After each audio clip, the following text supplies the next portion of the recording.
अस्सलामुअलैकुम। आप देख रहे हैं प्रोग्राम खबर ये है। मैं हूं शाजिया अकरम। प्रोग्राम में मेरे साथ हैं सईद काजी और समीर इब्राहिम। नाज़रीन, इत्तलात ये हैं कि पंजाब में नए सूबों से मुतालिक आईनी तरमीम तैयार कर ली गई है। मुजव्वज़ा सूबे में मियांवाली और भक्कर को शामिल करने के खिलाफ एहतजाज जारी है।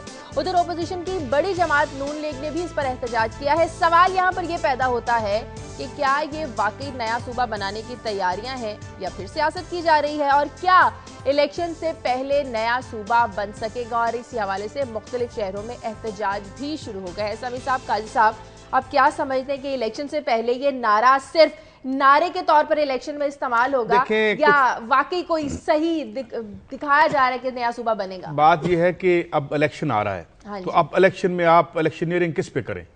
मिसाल के तौर पे कोई मीनिंगफुल आपकी पर तरमीम की आज अभी आपने खबर दी थी 8 मजदूर मर गया।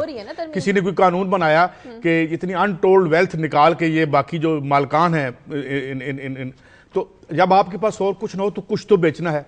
अब पीपल्स पार्टी ये समझती है कि उसका ट्रैक रिकॉर्ड तो सबके सामने है, और खुद वो उनकी अंदरूनी खाना जो हमसे बात होती है वो जिस तरह की बातें करते हैं हम यहाँ कोर्ट नहीं कर सकते। तो अब आपने इलेक्शन लड़ना है तो इलेक्शन कैसे लड़ें? जनूबी पंजाब के लोगों को साथ मिलाएं, इलेक्शनियरिंग की बात करें तो कुछ ना कुछ तो मवाद, जैसे रोजाना अखबार छापना होता है तो एक हेडलाइन चाहिए होती है ना, कुछ ना कुछ बेचने के लिए चाहिए होता है। तो ये है। वैसे मेरा नहीं ख्याल कि it's going to bring about any meaningful change, चाहे ये बन जाए या ना बन जाए, क्योंकि एक जो साहब हमारे यहाँ आए थे और उन्होंने कहा था क्या इससे सिर्फ ये होगा कि ब्यूरोक्रेसी की सीटें बढ़ जाएंगी, डीसीओ बहुत सारे लग जाएंगे और या आवाम को कुछ मिलेगा। I seriously doubt. नाम जनूबी पंजाब, मैं इनसे इस बात से बिल्कुल इत्तफाक नहीं करता। अच्छा। ये नॉन इशू नहीं है, ये एक सीरियस इशू है। ये वहाँ के लोगों का मुतालबा है, क्योंकि बहुत सारे लोग जो दूर अफ्तादा मकाम पर रहते हैं उनके लिए जो सूबाई दारुल हुकूमत है लाहौर बहुत दूर पड़ता है, उस पर उनको आना पड़ता है। फिर जो फंड्स के रिसोर्सेज के हवाले से लोगों की बड़ी रिजर्वेशंस हैं, और ये पूरी इस पे रिसर्चेज आ चुकी हैं। जैसे लोकल बॉडी सिस्टम बेहतर है, इसी तरह अगर आप छोटे एडमिनिस्ट्रेटिव यूनिट्स कायम कर दें तो उससे लोगों के मसाइल वहीं पर मकामी तौर पर हल हो सकेंगे। तो ये एक इशू तो जरूर है। इसको ये कहना कि ये नॉन इशू है और बेचने के लिए कहते हैं लोगों का, पहले ये चेक कर ले किन लोगों का मुतालबा है। तो यहाँ आप जरा ये देखें कि देहात में तकरीबन 60% से ज्यादा लोगों के पास जमीन नहीं है, वो जमीन के मालिक ही नहीं है। ठीक है, 15% लोग 60 से 70% जमीन जो है ओन करते हैं। जब हम कहते हैं ना कि लोगों का मुताबिक, कौन लोग? अभी लोग मैं देख रहा था वो खड़े हैं, 15 लोग खड़े हैं आगे एक बैनर लेके। तो क्या हमारा कोई उन लोगों से ताल्लुक? मैं ये कह रहा हूं के खिलाफ एहतजाज कर रहे हैं। मैं ये कह रहा हूं कि नहीं, कौन लोग? क्या इस मुल्क के अवाम से हमने कभी बात की है? कोई कानून उनके लिए बना के उनसे बात की है? उनकी वेलफेयर के लिए कोई हमने बात की है? या पीपल्स पार्टी का जो बुनियादी मंशूर था उसमें कोई काम किया है? तो मैं ये कह रहा हूं कि ये सारी कहानी है, और इस कहानी में चूंकि कुछ रियल डेवलपमेंट ये नहीं कर सकते तो कॉस्मेटिक चेंजेस करेंगे। नाम आप जनूबी पंजाब रख रहे हैं, लेकिन इसमें आप शुमाली पंजाब के क्यों अजला शामिल कर रहे हैं?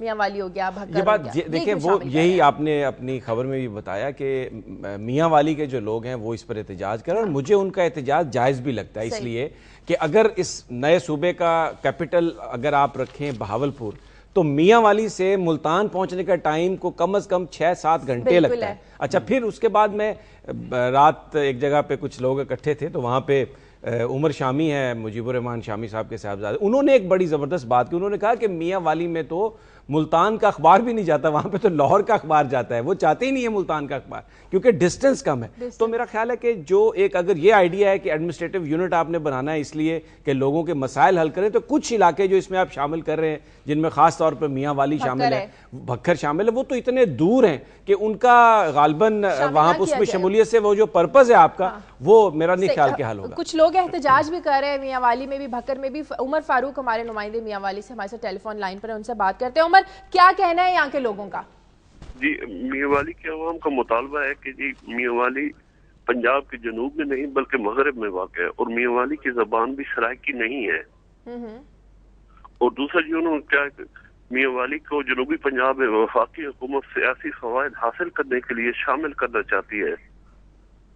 सही। मियांवाली के कायदीन भी जनूबी पंजाब को मियांवाली को शामिल करने की सख्त मजम्मत करे। इसी सिलसिले में तहसील पिपरा से लेकर तहसील ईसा खैल तक मुकम्मल शटर डाउन हड़ताल और उसके बाद मुख्तलिफ इलाकों से जुलूस जहाज चौक पर पहुंच कर इस जगह पर धरना देंगे और मुतालबा करेंगे कि जनूबी पंजाब में शामिल ना करें। अच्छा, ये बताइए कि ये जो सारी मूवमेंट चल रही है कि आप मियां वाली को इस सूबे में शामिल ना करें, इसको लीड कौन कर रहा है? क्या कोई रवायती सियासतदान है या लोगों ने खुद अपने अंदर अपनी क़यादत ढूंढ ली है और नौजवान लोग इस काम के लिए आगे आए हैं? नहीं, मुस्लिम लीग नून की भी है, तहरीक इंसाफ की भी है और मजहबी और सियासी जमातें जो भी हैं इनमें शामिल हैं सब जी। कल इनका इकट्ठा प्रेस कॉन्फ्रेंस हुई थी जी, उसमें इनामुल्लाह खान ने आदि तहरीक इंसाफ से अली भी थे, मलक फिरोज जोया भी थे और यानी जो लीडरशिप है वो सारी थी। मुस्लिम लीग नून भी जो है वो इस एहतजाज में शामिल हो रही है। नौमान खान बाबर मुल्तान से हमारे साथ है, उनसे बात करते हैं। नौमान, क्या मुतालिबा है यहाँ के लोगों का? जी शाजिया, बिल्कुल बहावलपुर जनूबी पंजाब सूबे की करारदाद आज कौमी असम्बली में पेश की जाएगी, लेकिन मुल्तान की सूरत हाल यह कि यहाँ पर लसानी पार्टियों ने एहतजाज का सिलसिला शुरू कर दिया है। उनका कहना यह है कि ना तो उन्हें बहावलपुर सूबा चाहिए ना ही जनूबी पंजाब चाहिए, बल्कि सराइकिस्तान सूबा बनाया जाए, क्योंकि जो 7 करोड़ आवाम है जो सराइकी है उनकी नुमाइंदगी कर सके। एहतजाजी मुजाहरों का सिलसिला जो है शिद्दत इख्तियार करता जा रहा है। कल भी यूसुफ रजा गिलानी के घर के बाहर एहतजाज किया गया था। लोगों का यही कहना था मुजाहिरीन का कि सियासी पार्टियां जो हैं अपनी सियासी ख्वाहिश के मुताबिक सूबे ना बनाएं, बल्कि अवाम की राय को भी मद्देनजर रखें। इसी हवाले से एमकेएम के जो कायद हैं, वो रहनुमा हैं, वो भी यहाँ पर पहुंचना शुरू हो गए हैं ताकि तहरीक में जो लसानी पार्टियों की तहरीक है वो जोर पकड़ सके। रजा हारून का भी यही कहना है कि अवाम की जो मुतालबात है, अवाम की जो ख्वाहिशात है, उसको मद्देनजर रखा जाए, ना कि इलेक्शन को देखा जाए, ना ही सियासी पार्टियां अपनी ख्वाहिश पूरी करें। जी ठीक है, बहुत शुक्रिया आपका। यहाँ पर एक ब्रेक लेते हैं, ब्रेक के बाद वापस आएंगे तो बात करेंगे कि क्या नया सूबा वाकई इलेक्शन से पहले बन जाएगा। एक ब्रेक के बाद।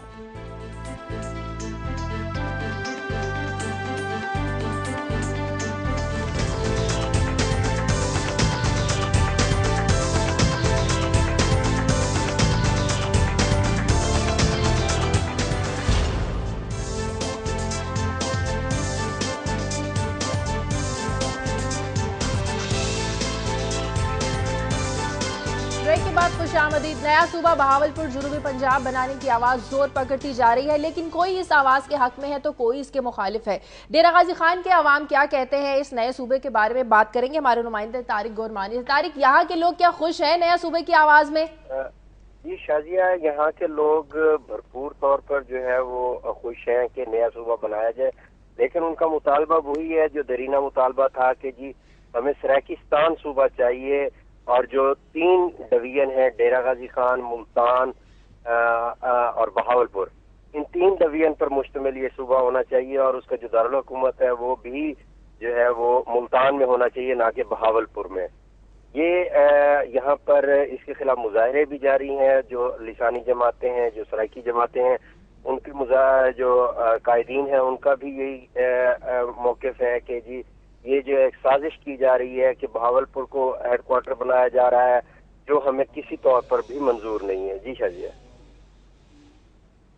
ठीक है, बहुत शुक्रिया तारिक गोरवानी आपका। समी साहब, आपको नया सूबा बनता हुआ नजर आ रहा है इलेक्शन से पहले? अगर आप मुझे थोड़ा सा इजाजत देंगी 1-2 मिनट की, तो मैं ये एक्सप्लेन करता हूँ। आपने अपने आउटसेट में कहा कि क्या ये सिर्फ सियासत है? हाँ। देखिए, पॉलिटिक्स में हमेशा बाज़ औक़ात बड़े अनपॉपुलर गवर्नमेंट्स होती हैं, पॉलिटिकल पार्टीज होती हैं, वो जीत जाती हैं इलेक्शन, इसलिए कि वो जो इलेक्शन के नज़दीक आके जब इशू फ्रेम किए जाते हैं तो वो इस तरह से फ्रेम करती हैं कि उसका बेनिफिट उनको चला जाता है। मैं आपको इसकी मिसाल दूंगा। ओबामा साहब बावजूद इसके कि उनकी परफॉर्मेंस बहुत पुअर थी, लेकिन उन्होंने हेल्थ रिफॉर्म पे वो लेके आए, पूरे मुल्क में इलेक्शन जीत गए। यहीं पर मुल्तान में यूसुफ रजा गिलानी साहब के साहबजादे थे, जब यूसुफ रजा गिलानी फारिग हुए तो वहां से वो जीत गए, क्योंकि उन्होंने इलेक्शन का इशू ये बना दिया था कि हमें शायद इसलिए घर भेजा गया कि हम नए सूबे की बात करते थे। तो जहां तक सियासत का ताल्लुक है, उसमें पीपल्स पार्टी ने जो जनूबी पंजाब का इलाका है उसमें एक ऐसा इशू क्रिएट कर दिया है जिसमें मुझे मुस्लिम लीग नून अगर इसकी मुखालफत करेगी तो वो एक लूजर ही नजर आती है। और दूसरी बात, कल जो रिमार्क्स दिए चौधरी निसार अली ने, इसको कहा कि अब बहावलपुर जनूबी पंजाब ये बनता है बीजेपी, बेसिकली ये बीजेपी है। तो ये उन्होंने जो एक इंडिया में पार्टी है जिसके बारे में हम सब जानते हैं, भारतीय जनता पार्टी, तो ये उसका नाम बेसिकली जो दिया ना, मुझे ये लगता है कि ये जो उन्होंने फिक्रा बोला ये उनको हांट करेगा, अगरचे इसका मुखफ़फ़ यही बनता है बहावलपुर जनूबी पंजाब का, लेकिन ये बिल्कुल मुझे ऐसा ही फिक्रा लगा जैसे ताहरुल कादरी ने अपने धरने में जब सुप्रीम कोर्ट का फैसला आया तो ये एक फिक्रा बोला ना कि आधा काम आज हो गया आधा काम कल होगा, तो उसने उनकी तहरीक से जान निकाल दी। क्योंकि एक सेकंड, क्योंकि लोग बेसिकली ये समझने पर इस तरफ चले गए, क्या सराई शुरू होगी कि शायद ये सब कुछ किसी साजिश का हिस्सा है। तो सियासत के हवाले से जहां तक जिक्र है ना, तो मुझे ये लग रहा है कि ये जो एक कोशिश है ये बिल्कुल एक ऐसा इशू बना दिया गया है जिसमें अगर मुस्लिम लीग नून इसकी मुखालफत करती है तो वो लूजर नजर आएगी। और दूसरा, ये जो मियां वाली और भक्खर को शामिल करने की बात की गई है, मुझे ये लगता है कि बेसिकली आगे चलकर ये दोनों ड्रॉप हो जाएंगे, लेकिन यानी ये सूबे में शामिल नहीं किए जाएंगे। लेकिन अगर पीपल्स पार्टी ये काम करती है कि इनको ड्रॉप कर दिया जाता है, जो इत्तेहादी अलायंस जैसे तरमीम लाना चाह रहा है, तो इससे ये होगा कि इन जिलों में उनकी एक गुडविल क्रिएट होगी। तो इसमें पॉलिटिक्स भी है, ये एक इशू को भी सॉर्ट आउट करने की कोशिश की है। इतनी बड़ी कोई तब्दीली नहीं आएगी। आगाज ये हुकूक बलूचिस्तान हुआ था, हो गया। 18वीं तरमीम के बाद आपने हेल्थ जो बाकी काम किए थे वो आपने कर लिए। क्या जो आपने ट्रांसफर किए थे यहाँ पे मीन्स वो आवाम को मिल गए? कोई एक काम भी ऐसा नहीं हुआ। और मेरा नहीं ख्याल, हाँ ये इलेक्ट्रल इशू के तौर पे ठीक है, बेचते रहे, बट उसकी वजह क्या है? क्या वहां पे हेल्थ रिफॉर्म्स चाहिए, वहां पे आपको एग्रीकल्चर रिफॉर्म्स चाहिए, बुनियादी रोटी का मसला है, आपकी फूड इनसिक्योरिटी का मसला है, आप उनके आगे सूबा बेच रहे हैं, तो आप कोई असल काम तो कर नहीं सकते, लिहाजा आप ये इधर आ जाएंगे, उसने बीजेपी कह दिया। It is absolutely meaningless. जरूरत की बात करें कि जरूरत है नए सूबे बनाना, तो क्या सिर्फ ये जरूरत पंजाब में ही है? नहीं, ये जरूरत जहां बेसिकली आइडिया है कि आप एडमिनिस्ट्रेटिव यूनिट्स बनाएं। अगर आपने लिसानी बुनियादों पर इसको तफरीक करने की कोशिश की, जैसे हमारे नुमाइंदे बता रहे थे कि ये कुछ लोगों का पार्टियों का मुतालबा है, वो मुतालबा भले रहे, लेकिन अगर आपने इसको सिर्फ एडमिनिस्ट्रेटिव यूनिट्स बनाने के लिए प्रोविंसेस बनाएं, बल्कि और ज्यादा भी बना दें, तो इससे सूरत हाल बेहतर होगी। क्योंकि आइडिया ये कि मकामी तौर पर बेहतर होगी, जिनके लिए पहले सूरत हाल बेहतर है, प्रॉपर्टी क्लासेस के लिए बेहतर होगी, लेकिन एक आम आदमी, हारी मजदूर जो अक्सरियत में है, उसके लिए क्या होगा? उसके लिए ना इनके पास कोई प्रोग्राम है। वो 8 बंदे उधर मर गए और 300 जो मरे थे हमारे कराची में, उनको हादसा करार दे दिया हमने। तो मेरे ख्याल में इट्स अ क्रूअल जोक। ये बात, अच्छा मैं ना एक इसमें थोड़ा सा लिसानी बुनियादों पर बात करने की बात हो रही थी ना सूबों की, तो रात डॉक्टर अजमल न्याजी ने एक बड़ा जबरदस्त, वो कॉलम निगार है, उन्होंने बड़ा एक कमेंट दिया। उन्होंने कहा कि ये जो मियां वाली है और मुल्तान है, इनकी लैंग्वेज भी आपस में नहीं मिलती। तो मैं थोड़ा सा जोकिंगली नहीं मिलती, जोकिंगली उन्होंने बताया कि मिसाल के तौर पे मुल्तानी सराइकी में अगर आप किसी से पूछेंगे ना कि कहाँ जा रहे हैं, तो आप इस तरह से पूछेंगे, बाबा कितना वेंदे पे हो, और अगर मियां वाली में पूछेंगे तो आप कहेंगे ओए किधे वेंदा पे। तो उनका और ये कितना बड़ा कौमी इशू है, ये कितना बड़ा कौमी इशू है। इसी इशू पे सियासत हो रही है, किधे वेंदे पे हो, किधे औंदे पे हो, काम कोई नहीं करना। एक मीनिंगलेस एक्सरसाइज, एक मीनिंगलेस गुफ्तगू। सवेरे हम अपना प्रोग्राम भर के चला देते हैं, आंधे पे हो जानते पे हो। ये this is basically that is the problem. Problem शायद ये है कि रियल इश्यूज को जानना ही इनके लिए बड़ा मुश्किल है। एड्रेस करना तो बड़ी दूर की बात है। सुबह बना दें, फलां कॉलम इधर आ गया, ये हो जाएगा, ये लोग बड़े तंग हैं, लोग बड़े थोड़ा सर्च देयर इंटेलिजेंस। थोड़ा सा अगर आप जज्बात मैं तो हेलो अस्सलाम वालेकुम मैडम, मैं कहना चाहता हूँ कि ये सूबा वैसे नहीं बनना चाहिए, क्योंकि मैं बिहाड़ी से मेरा ताल्लुक है, मुल्तान डिवीजन हमारा बनता है, हम है पंजाबी स्पीकिंग, 90% हमारे पंजाबी स्पीकिंग है, बिहाड़ी और बुरे वाला। और इधर के ये तो जो सराइकी है, ये तो हमें वैसे ही नहीं पसंद करते। तो अगर आप सूबे की तरफ जाते हैं तो ये तो नया इशू बन जाएगा। फिर हम कहेंगे कि हमारे लिए एक अलग सूबा बनाए, हमें साहिवाल डिवीजन में मुंतकिल करें। ठीक है, ठीक है। अच्छा, मैं अगर इजाजत दे तो मैं रिस्पॉन्ड करना चाहता। देखिए, मैं आपकी इस बात से बिल्कुल इत्तफाक नहीं करता कि आपने ये कहा कि सराइकी हमें पसंद नहीं करते। मेरा ताल्लुक डिस्ट्रिक्ट झंग से है, मैं सराइकी नहीं हूँ। मैं जब भी मुल्तान जाता हूँ, जब भी डेरा गाजी खां जाता हूँ, मुझे कोई तफरीक वहाँ पे नज़र नहीं आती। लोग पसंद करते हैं। और लिसानी, मैं आपकी इस बात से मुत्तफिक हूँ कि लिसानी बुनियादों पर सूबे नहीं बनने चाहिए, एडमिनिस्ट्रेटिव यूनिट्स बनने चाहिए। लेकिन मैं आपकी इस बात से बड़ा शदीद इख्तलाफ करता हूँ। ऐसी बिल्कुल कोई बात नहीं है। सराइकी पंजाबियों को बिल्कुल पसंद करते हैं, पंजाबी भी सराइकियों को पसंद करते हैं। ये एक थोड़ी सी मुझे तंग नजरी नजर आई आपकी मुझे लगता है कराची वाली लाई यहाँ शुरू करवा देंगे लिसानी, जो क्योंकि कोई रियल काम तो कर नहीं सकते। भाई कोई माशी भी एडमिनिस्ट्रेटिव यूनिट बनेगा आम आदमी के लिए या नहीं बनेगा, या इसी खेल में चलाए रखेंगे आप सराइकी वाले कह रहे हैं वो हमें पसंद नहीं करते, वही मीनिंगलेस बहस होता है तो ये नया सूबा बनता है, और खास तौर पर इलेक्शन से पहले बनता है कि नहीं बनता। ये अवामी एक मुतालबा था, पार्टीज का लोग भी चाहते हैं। अब काजी साहब तो जज्बात में लोगों से ये इशू है, आपके लोग तो वो हैं जो हुक्मरान जो है कोई इधर बैठा है, प्राइम मिनिस्टर हाउस में बैठे हैं, वो लोग नहीं है, लोग आम आदमी है। आगे बढ़ते हैं, इसी से जुड़ी एक और खबर है। वैसे तो इलेक्शन में पता चलता है कि कौन सी पार्टी कितनी मकबूल है, लेकिन इलेक्शन से पहले बैनुल-अक़वामी गैर सरकारी एक तंजीम है IRI, इंटरनेशनल रिपब्लिकन इंस्टीट्यूट, इसने पाकिस्तान में सियासी जमातों की मकबूलियत से मुतालिक एक रिपोर्ट जारी की है, जिसमें मुस्लिम लीग नून से मुतालिक एक रिपोर्ट जारी की है, जिसमें मुस्लिम लीग नून 32% मकबूलियत के साथ मुल्क की मकबूल तरीन जमात बन गई है, जबकि तहरीक इंसाफ की मकबूलियत 18% के साथ दूसरे नंबर पर, और पाकिस्तान की जो हुक्मरान जमात है पीपल्स पार्टी, ये 14% मकबूलियत के साथ तीसरे नंबर पर है, और मुस्लिम लीग काफ कौमी सतह पर 2% मकबूलियत के साथ है। बलोचिस्तान मुल्क का वो वाहिद सूबा है जहां पाकिस्तान पीपल्स पार्टी की मकबूलियत में इजाफा हुआ। खैबर पख्तूनख्वा में तहरीक इंसाफ की मकबूलियत बढ़ी, जबकि पंजाब में मुस्लिम लीग की मकबूलियत 43% से बढ़कर 49% हो गई है। क्या ये सर्वे मुल्क के आवाम की आवाज भी हो सकता है? बात करेंगे हमारे नुमाइंदे इस्लामाबाद में जमीर हैदर से। जमीर हैदर, क्या लगता है ये जो सर्वे जारी किया गया है कितना हकीकत पर मबनी है? क्या हमारे मुल्क के जो आवाम है उसकी आवाज भी लगती है? देखिए, अभी तो अब इसके मुतालिक कुछ कहना बहुत ही कबल अज़ वक्त होगा, क्योंकि इलेक्शन जो होंगे वो सही डिटरमिन करेंगे कि कौन सी पार्टी कितनी मकबूल है। तो अभी जो सूरत हाल सामने, जिस तरह आपने सर्वे के रिजल्ट्स बताए हैं, तो अभी तो शायद ये मामलात ऐसे ही हों, क्योंकि जितनी पीपल्स पार्टी इस वक्त हर से तनकीद का मतलब तनकीद का निशाना है, उसकी वजह यही है कि लोगों को जो मसाइल हैं, गैस का सर्दियों में इतना बड़ा मसला रहा, उसके अलावा बिजली का मसला भी जूं का तूं है, फिर महंगाई है, प्राइसेस हैं, तो यकीनन हुकूमत जो है वो टारगेट तो रही है।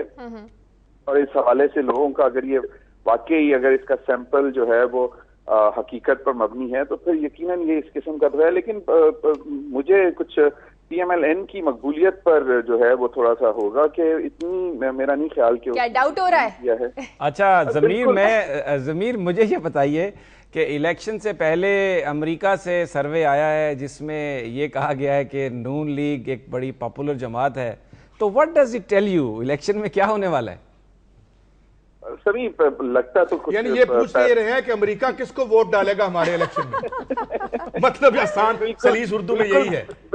बिल्कुल, मैं ये समझ रहा हूँ कि ये फिर वही उसी तरफ जा रहे हैं कि जी अगर सिलेक्शन वहां से हो रही है तो फिर इस इलेक्शन पाकिस्तान में का क्या फायदा। लेकिन मेरा नहीं ख्याल कि अभी वो है, मकबूलियत का हो सकता है, लेकिन जहां पहले एक रवायत रही है कि हमें आवाजें आना शुरू हो जाती थी अमेरिका जैसे मुल्क से कि जी इस दफा जो है कौन बनेगा वजीर आजम, तो और कौन जो है वो हुकूमत बनाएगा सेंटर में, तो यकीनन वो भी लोगों को शक व शुबहात जो हैं वो बढ़ना शुरू हो जाते हैं कि ये शायद एक पैगाम आ गया है, और अब जो है वो शायद मेरा नहीं ख्याल कि इतना इसका इस दफा को इतना मैटर करेगी ये बात, क्योंकि एक जो इस वक्त पाकिस्तान के जो मसाइल हैं, समी आपको बहुत अच्छी तरह मालूम है कि दहशतगर्दी के खिलाफ जंग जो है वो हम उससे छुटकारा हासिल नहीं कर सके, और एक पोजीशन लेना कि दहशतगर्दों के साथ या अगर तालिबान के साथ, तो लेफ्ट और राइट का जो है वो बहुत एक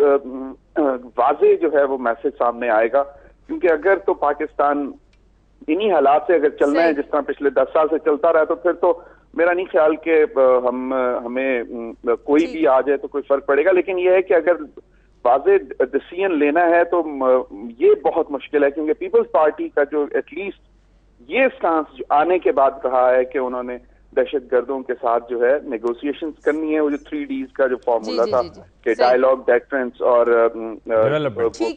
डेवलपमेंट, तो वो रखा। लेकिन इसके बावजूद ये है कि अब एक लाइन जरूर किसी को लेनी पड़ेगी, और मेरा नहीं ख्याल कि PMLN जो है वो बहुत ही हार्ड कोर लेफ्ट लाइन ले सके अगेंस्ट दीज डिस्टर्बिंग एलिमेंट्स। ठीक है, बहुत शुक्रिया ज़मीर हैदर। बहरहाल ये जो सर्वे है पाकिस्तान पीपल्स पार्टी के लिए खतरे की घंटी जरूर है, क्योंकि पाकिस्तान पीपल्स पार्टी हुक्मरान जमात है और आने वाले इलेक्शन में उनके साथ क्या होने वाला है ये तो वक्त ही बताएगा। मुझे यहाँ पर एक ब्रेक लेनी है, ब्रेक के बाद वापस आएंगे तो कुछ मजीद खबरें भी शामिल करेंगे।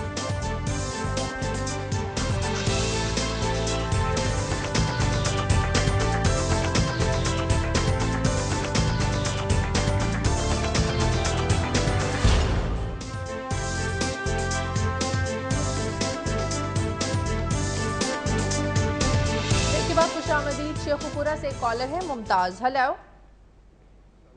जी, वालेकुम सलाम।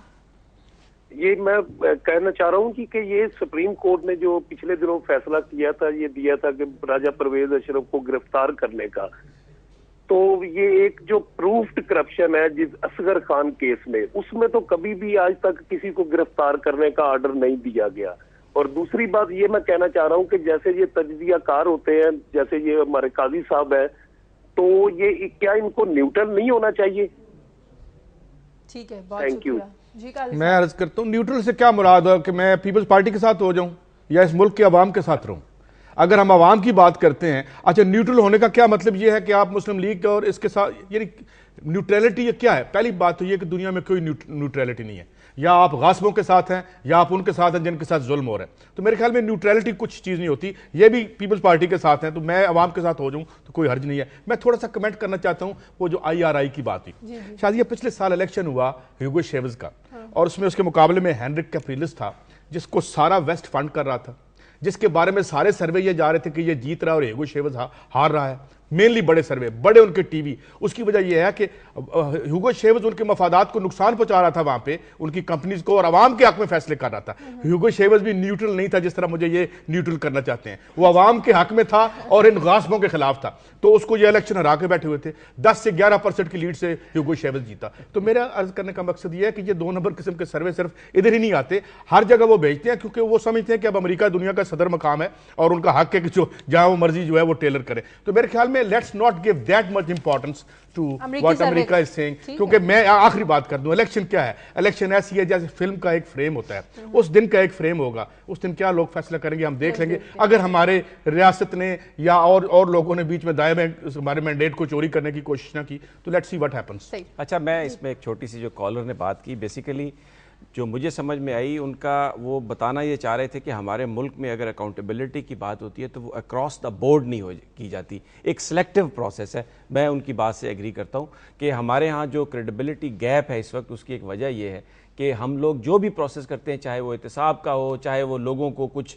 उनकी खिदमत करने का हो, तो वो अक्रॉस द बोर्ड नहीं होता, जिसकी वजह से वो एक उसके बारे में शकूक व शुबहात होते हैं। मैं कॉलर की इस मेरे ख्याल में उनको ये कह दे कि किसी बड़े आदमी को सजा नहीं होती, चाहे वो पीपल्स पार्टी का हो, चाहे वो मुस्लिम लीग कहने का मकसद ये था। शाहरुख जतोई को सजा नहीं होती। और अगर आप समझते हैं कि हम शाहरुख जतोई के साथ हो जाए, अब अभी मैं कल खबर पढ़ रहा था, अभी सोशल मीडिया पे चलिए कि जिस तरह से वो थाने में रह रहे हैं मौसूफ, तो लगता है जैसे उन्हें आजाद दिया जा रहा है कत्ल करने के। तो ये रवैया गलत है। आप आम आदमी के लिए तो कानून क्या, उसको उसकी कानूनी राइट्स भी नहीं देते। और दूसरी जो उन्होंने काजी साहब एक और उन्होंने दूसरी बात की थी कि न्यूट्रल होना चाहिए ओवरऑल, जैसे कॉलमिस्ट हैं या जर्नलिस्ट हैं, तो बेसिकली उनके कहने का गालिबन मतलब ये था कि ऑब्जेक्टिव होना चाहिए। यानी मीडिया का काम ये है कि आप ऑब्जेक्टिवली तमाम, नहीं, हक से मुराद ये है कि जो फैक्ट्स हैं वो आप लोगों के सामने रखें। हुकूमत करने वालों का अपना हक है, जिन पे हुकूमत हो रही है उनका अपना राइट है, तो आप किसकी बात करें? अगर आप अब जवाब भी आप नहीं सुनना पसंद फरमाते,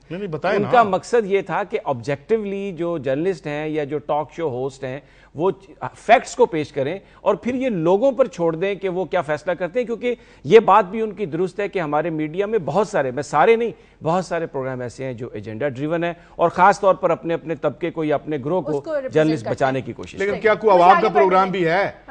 पीपल्स पार्टी के भी एजेंडा होगा, मुस्लिम लीग नून का भी होगा, किसी और अवाम का कोई एजेंडा है या नहीं? तो ये तो आपकी आपस के अंदर की लड़ाई है, इसमें से अवाम को तो बाहर रखें। नहीं, अवाम जो है वो पीपल्स पार्टी में भी है, मुस्लिम लीग नून में भी है, दूसरी मजहबी जमातों में भी है, अवाम ही है। ये पार्टियां जो है, 60% आपको वोट देने नहीं, ये पार्टी आपको वोट नहीं देते 60%, वो भी अवाम है। और आप 22 और 15, 18% वोट लेके आप जमहूरी बने हुए हैं, तो मेरे ख्याल में उनको भी आगे बढ़ते हैं और बात करते हैं कराची के हालात की। कराची में टारगेट किलिंग ने कई घरों में क़यामत बर्पा कर रखी है। 24 घंटों में एक 2 साला बच्चे समेत 12 अफराद जान की बाजी हार गए, लेकिन कानून नाफिज करने वाले इदारे कुछ नहीं कर सके। इस वक्त कराची के हालात कैसे हैं? साद बुखारी हमारे नुमाइंदे कराची से, उनसे बात करते हैं। साद बुखारी, क्या चल रहा है कराची में? रोजाना 12 से 15 लोग जो हैं वो टारगेट किलिंग का शिकार हो रहे हैं। कानून नाफिज करने वाले इदारे सिवाय तमाशा देखने के यही कहा जा सकता है कि कुछ करने के काबिल नहीं है या करना चाह नहीं रहे, कर नहीं सकते। समझ से बाहर होता जा रोज भी हमने देखा कि 9 अफराद लुक्मा अजल बने और फिर रात में सिर्फ 3 बजे तक ही जो टारगेट किलिंग का सिलसिला शुरू हुआ, उसमें एक 2 साला बच्चे और सियासी जमात के कारकुन समेत 3 अफराद जहाँ भाग हो गए। और फिर सुबह तकरीबन 5 बजे के करीब एक और वाकया पेश आया जिसमें चौथी हलाकत सामने आई। कराची में अब तक रात 12 से अब तक 4 अफराद जहाँ भाग हो चुके हैं। इनमें एक 2 साला बच्चा है जो कि फायरिंग टारगेट किलिंग के एक वाकये में फायरिंग की जद में आया, उसका कोई कसूर नहीं था, वो घर से बाहर निकला कि गोलियों की जद में आ गया और सर पर गोली लगने के बाद जहाँ भाग हुआ। इस वाकये में सुन्नी तहरीक के कारकुन को निशाना बनाया गया, जिसके बाद सुन्नी तहरीक की जानिब से हंगामी इजलास भी आज तलब कर लिया गया है जिसमें आइंदा का लाएअमल तय किया जाएगा। तो इसके साथ साथ रात में जो 3 रोज कबल एक ताजिर रहनुमा को फायरिंग करके जख्मी किया गया था, रात गए इलेक्ट्रॉनिक मार्केट एसोसिएशन के साबका सदर मोहम्मद इरफान भी जख्मों की ताब न लाते हुए निजी अस्पताल में दम तोड़ गए। जिसके बाद आज सुबह शहर की जितनी भी मार्केट्स हैं, खासतौर पे क्योंकि सिंध ताजिर इत्तेहाद की जानिब से और इलेक्ट्रॉनिक मार्केट एसोसिएशन की जानिब से ऐलान किया गया है कि तमाम दुकानें एहतजाजन बंद रहेंगी। तो शहर कराची की दुकानें, मार्केटें आज जो हैं वो ज्यादातर बंद ही रहेंगी क्योंकि ये वाकयात बढ़ते जा रहे हैं। और अब ताजिरों का ये मानना है कि जब तक सड़कों पर नहीं आएंगे, कानून नाफिज करने वाले इदारे कोई अमली इक़दाम नहीं करेंगे, ना ही अरबाब इख्तियार की आंखें खुलेंगी। जी ठीक है, बहुत शुक्रिया साद बुखारी आपका। इस पर आकर बात करेंगे, मजीद समी साहब और काई साहब की राय भी लेंगे एक ब्रेक के बाद।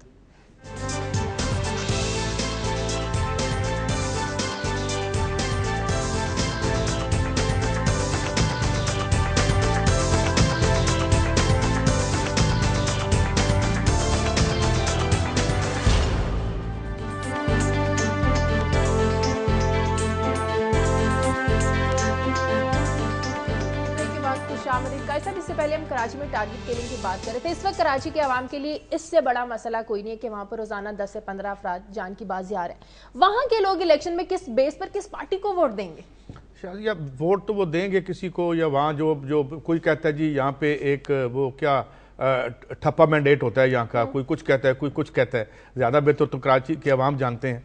मगर बात यह है कि कराची एक टोटल अटर फेलियर है इनका, और फिर हम किसको कहें। अब ये बात मेरे ख्याल में 2000 दफ़ा मैं कह चुका हूँ कि ये तीनों पार्टियाँ पावर में हैं, और फिर इन तीनों पार्टियों से जो भत्ते वाले हैं, जो टारगेट किलर हैं, वो सारे इनसे ज़्यादा पावरफुल हैं, और ये बड़े कमज़ोर और मस्कीन लोग हैं ये जो हम भी हुकूमत कर रहे हैं। तो ये बड़ा ऑब्वियस है, एक बड़ा डबल स्टैंडर्ड है यहाँ पे, ये बड़ा हिपोक्रिटिकल रवैया है कराची में हमारे लीडरों का। और दूसरी, मैं आखिर में इतना ही कहूँगा कि कराची बुनियाद है, कराची एक बेसिस है हमारी इकॉनमी की, और उसको जिस तरह से मैं भी आऊँगा स्टोरी पे और आपको कराची के आज छोटे ट्रेजर्स क्या कह रहे हैं ये मैं बात करता हूँ। कुछ और मजीद खबरें शामिल कर लेते हैं। एक अरसे तक खबरों की जीनत रहने वाले मेमो केस की समाअत एक बार फिर चीफ जस्टिस इफ्तिखार मोहम्मद चौधरी की सरबराही में आज 9 रुकनी बेंच करेगा। हुसैन हक्कानी को बारहा सुप्रीम कोर्ट ने तलब किया, मगर वो पाकिस्तान आमद के लिए सिक्योरिटी का बहाना बनाकर इसे अपने लिए खतरा समझते रहे। मेमो केस जिसे आर्मी चीफ और DGISI की जानिब से एक हकीकत करार दिया गया, इस केस की पेशरफ्त आइंदा आने वाली समाअतों में ही पता चल सकेगी। हमारे नुमाइंदे इस्लामाबाद से मोहम्मद कामरान हमारे से टेलीफोन लाइन पर मौजूद है, उनसे बात करते हैं। कामरान, क्या तवक्को की जाए अब इस केस से? जी शाजिया, देखिए आज फिर 9 रुकनी बेंच इस 1 साल पुराना केस को उठाएगा, और बात वहीं पर रुकी हुई है कि हुसैन हक्कानी जो है उनको वापस लाया जाए, क्योंकि वजह यह है कि जो मेमो कमीशन ने रिपोर्ट मुरतब की थी अप्रैल 2012 में, उसने ये कह दिया था कि इसके जिम्मेदार जो है वो हुसैन हक्कानी है, और खास तौर पर हक्कानी की जो हुब्बुल वतनी थी उसको भी उन्होंने मशकूक बना दिया था कि इस मेमो के लिखने के बाद हुसैन हक्कानी जो है वो मोहब्बे वतन पाकिस्तानी नहीं है। तो अब बुनियादी तौर पर सारी जिम्मेदारी हुसैन हक्कानी पर है। देखा जाएगा कि उनको वापस बुलाया जाए, और अगर वापस बुलाया जाता है तो उनके खिलाफ क्या कार्रवाई होगी ये भी देखना होगा। जो कानून है और जो आइन है उसके तनाजुर में तो उन पर आर्टिकल 6 का इतलाक होता है, आर्टिकल 6, लेकिन आज तक ये आर्टिकल किस पर लगा है और किस को इसके खिलाफ इस केस में सजाएं हुई हैं, जो हमारे अहबाब बैठे हुए हैं जानते होंगे कि ये सिर्फ एक डेकोरेशन पीस है। अच्छा। बड़े बड़े आइन शिकन भी आए, उनके खिलाफ भी आर्टिकल 6 इतलाक नहीं हो सका, तो हुसैन हक्कानी पर कैसे होगा। और शायद एक खास बात मैं और बताऊं कि जिस मेमो कमीशन की जिसने ये रिपोर्ट मुरतब की थी, मेमो केस की तहकीकात की थी, उसके जो सरबराह हैं बलूचिस्तान हाई कोर्ट के चीफ जस्टिस काजी फाइज ईसा, अब बार काउंसिल की जानिब से ये इतलात आ रही हैं कि वो भी शरीयत के गालिबन हामिल हैं। ये बार काउंसिल जो है वहाँ की वो ये कहती है। तो अगर ऐसी बात है तो यकीन पर हुसैन हक्कानी की जो वकील हैं आसमा जहांगीर, वो तो अब इस बात पे भी शक करेंगी कि जिस मेमो कमीशन का सरबराह जो है वो भी दोहरी शरीयत का हामिल, और तो वो किसी एक पाकिस्तानी को कैसे गैर मोहब्बत वतन में भी शक होगा। ठीक है, बहुत शुक्रिया कामरान आपका, बड़ी इंटरेस्टिंग। आखिर में एक बात बताइए, देखिए जो हेड कर रहे हैं उसको वो भी ड्यूल नेशनैलिटी, चलिए वो तो एक अलग बात है, कोर्ट का वो जज साहब हैं, मैं उनके बारे में कोई कमेंट नहीं करना चाहता। लेकिन जैसे मैं ले जाऊंगा, पहला एक कॉलर आए थे, उन्होंने एक बात की थी सुप्रीम कोर्ट के फैसलों की। अब बुनियादी तौर पर सवाल यही उठते हैं, जब आप अक्रॉस द बोर्ड डिसीजन करेंगे, तो अब इस केस में भी मेमो कमीशन में भी मंसूर इजाज साहब का तो उन्होंने वीडियो पर बयान ले लिया, लेकिन हुसैन हक्कानी साहब से ये कहा कि उनका जो बयान है वो नहीं आप लेंगे। मैं क्योंकि अमेरिका में रहा बहुत अरसा और वहाँ पर रिपोर्टिंग करता रहा, वाशिंगटन में था, और हक्कानी साहब से मेरी बड़ी इंटरेक्शन भी होती रही, और बहुत सारे जो पाकिस्तानी टॉप लेवल आते रहे लोग, उनसे भी बात हुई। तो मैं सिर्फ एक कमेंट, जो उनकी ये कहा जा रहा है कि वो पेट्रियट नहीं थे और शायद उन्होंने को पाकिस्तान के खिलाफ बात की, जो हमारे एयरफोर्स के चीफ हैं राव कमर, मैंने उनका इंटरव्यू किया और रिकॉर्ड पे मुझे उन्होंने बताई ये बात, जो मैं बताना चाहूँगा। ये उन्होंने कहा कि अगर अमेरिका में पाकिस्तान के सफ़ीर हुसैन हक्कानी ना होते तो पाकिस्तान कभी भी F-16 तैयारे हासिल नहीं कर सकता था, जो ये बाद में मिले। तो बहुत सारे लोगों ने उनको ट्रिब्यूट भी बड़ा पेश किया जब वो काम कर रहे थे। अब कोर्ट का मामला है, इसमें मैं कहकर कोई तौहीन अदालत का मुर्तकब नहीं होना चाहता, लेकिन कुछ पीपल्स पार्टी के लोगों का ये ख्याल है कि ख़ास तौर पर ये मुकदमात इलेक्शन के नज़दीक इसलिए रखे गए हैं कि इससे बहुत सारी पीपल्स पार्टी की जो बड़ी क़यादत है, क्योंकि ये समझा जाता था कि हुसैन हक्कानी सदर जरदारी साहब के बड़ा करीब हैं, तो ये एक मर्ड स्लिंगिंग है। बुनियादी तौर पर केस से तो शायद कुछ ना निकले, लेकिन जब इलेक्शन के नज़दीक लोग वोट जानने के लिए जा रहे होंगे, डालने के लिए, तो ये बात उस वक्त अखबारों की जीनत होगी, हेडलाइंस में होगी कि जनाब ये मेमो कमीशन में भी ये था, ये बंदे इस तरह से। तो बहरहाल मैं वैसे इस खबर आगे खबर पे चलता हूँ, मगर एक कमेंट करके, मुझे इतना तो नहीं पता कितने अजीम आदमी है हुसैन हक्कानी साहब, मगर मुझे ये पता है कि इन्होंने एक विशियस और गंदी कैंपेन मोहतरमा बेनज़ीर भुट्टो के खिलाफ चलाई थी, और ये कभी जमात इस्लामी से पीपल्स पार्टी से जमात इस्लामी, तो जो इनका पोलिटिकल कैरियर है वो बहुत से सवालिया निशान लगाता है। F-16 पता नहीं उन्होंने लेके दिए हैं, ये सब आवाम के खून पसीने से हमने खरीदे हैं। बहरहाल वो तो अलग बात है, मगर मैं अपनी स्टोरी पे आता हूं। वो अमेरिका नहीं पैसे दिए,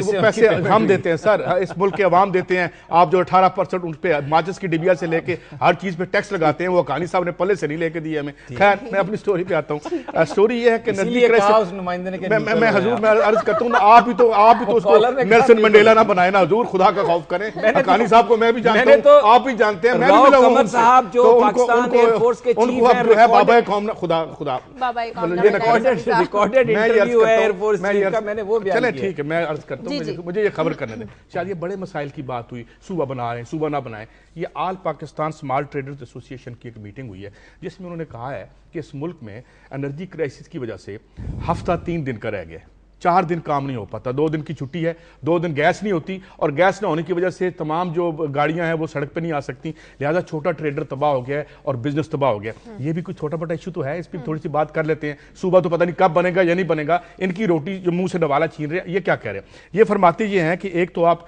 कैरोसिन ऑयल की कीमतें बढ़ा रहे हैं, ये बहुत सारी इंडस्ट्री, एक तो गरीब आदमी का ये ईंधन है, और दूसरा ये बहुत सारी इंडस्ट्री में इस्तेमाल होता है, खासतौर पे प्रिंटिंग प्रेसेस में इस्तेमाल होता है, और इसको आप महंगा करते हैं तो बच्चों की कापियां, ये किताबें वो महंगी हो जाती हैं। फिर उन्होंने एक बड़ी इंटरेस्टिंग बात की, वो ये कहते हैं कि ये जो प्राइवेट एंटिटीज, इसको अरबों रुपए की सब्सिडी गवर्नमेंट दे रही है। ये सरकार पाकिस्तान से तो जो गैस की कीमत पे खरीदते हैं फर्नेस ऑयल, और जब बिजली का बिल आता है तो वो फर्नेस ऑयल के पैसे करें। तो इसमें इनका हामिद साहब है, इनके जो हेड है इस all Pakistan small trade association के, वो ये कह रहे हैं कि जिस अरबों सैकड़ों अरब रुपए की सब्सिडीज हम इनको दे रहे हैं, और उन्होंने ये कहा है कि जो प्राइवेट इदारे हैं, इस पे पहले भी बात उठी थी जब रज़ा रब्बानी साहब ने सेनेट में ये कहा था, जब कराची इलेक्ट्रिक सप्लाई की बात हो रही थी। तो ये बात इशू ये है कि आपके पास 2000 यूनिट ज्यादा हैं, मेगावाट ज्यादा हैं, अपनी जो बिजली आप पैदा कर, आप अपनी इंडस्ट्री तबाह कर रहे हैं, और हमें सूबों पर लगाया हुआ है, इधर निकल जाओ। कि सूबों पर क्यों लगाया हुआ है? ताकि इनसे ये ना पूछ सके हम कि 400-500 रुपए की सब्सिडीज किधर दे रहे हैं, ये नीचे चोरी चकारी क्या हो रही है। तो मेरा ये कहने का मतलब ये है कि रियल इशूज पे हमें अगर आ जाएं तो ज़्यादा बेहतर होगा। और फिर साथ ही उन्होंने एक और भी इल्ज़ाम लगाया, वो कह रहे हैं कि जो कॉस्टली वायर है कॉपर की, उसको ये सिल्वर से तब्दील कर रही हैं ये कंपनीज, जिससे मुल्क का बड़ा नुकसान होगा। और भी बहुत से उनके ये इल्ज़ामात हैं, और वो ये कह रहे हैं कि कराची में जो छोटा बिजनेसमैन है और जो आम आदमी है वो शदीद सफ़र कर रहा है। तो मेरे ख्याल में वो शुड आल्सो पे सम अटेंशन। मैं ये क्योंकि ये बड़ी इन्होंने सही बात की काजी साहब ने। वैसे भी पाकिस्तान में आजकल हर सियासी जमात इनकलाब का नारा लगा रही है। काजी साहब भी हमेशा एक इनकलाब की बात करते हैं। तो आज BBC में वसतुल्लाह खान साहब ने एक आर्टिकल लिखा है बड़ा खूबसूरत। उसका एक आखिरी पैरा अगर आप मुझे इजाजत दें तो मैं आधे मिनट में इसे खत्म कर दूंगा। उसका उन्वान ये है, आमरीत पसंद जमहूरियत नवाज इनकलाबी।